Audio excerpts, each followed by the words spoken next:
Bakı-Naxçıvan-Bakı aviareysləri üzrə sərnişinlər üçün yeni rəqəmsal qeydiyyat xidməti istifadəyə verilib. Bu barədə Heydər Əliyev Beynəlxalq Aeroportundan məlumat verilib. Məlumata görə sərnişinlər ölkə daxili uçuşlarda fiziki sənəd təqdim etmədən MyGov tətbiqi vasitəsilə şəxsiyyətlərini təsdiq edə biləcəklər. Məlumata görə Bakı-Naxçıvan-Bakı marşrutu üzrə səyahət edən Azərbaycan vətəndaşları üçün yeni rəqəmsal qeydiyyat xidməti istifadəyə verilib. Bu xidmət sayəsində sərnişinlər qeydiyyat zamanı şəxsiyyət məlumatlarını MyGov tətbiqi vasitəsilə təqdim edə bilərlər.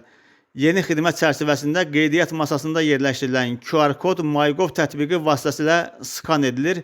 Vətəndaş MyGov tətbiqində ötürülən məlumat siyahısı ilə tanış olub, icazə verdikdən sonra sərnişinin şəxsiyyət məlumatları avtomatik olaraq qeydiyyat sisteminə ötürülür və qeydiyyat prosesi daha sürətli, rahat və operativ şəkildə həyata keçirilir. Xidmət Bakı və Naxçıvan hava limanlarında tətbiq olunur və qeydiyyat prosesinin daha səmərəli təşkili ilə sərnişinlər üçün rahat və çevik xidmət mühiti yaradır. Yeni həll hava limanlarında rəqəmsal texnologiyaların tətbiqinin genişləndirilməsi və sərnişin təcrübəsinin daha da təkmilləşdirilməsi istiqamətində həyata keçirilən layihələrin tərkib hissəsidir. O da bildirilir ki, rəqəmsal qeydiyyat xidməti alternativ xarakter daşıyır. Sərnişinlər istədikləri halda əvvəlki qaydada fiziki şəxsiyyət vəsiqələrini təqdim etməklə də qeydiyyatdan keçə bilərlər.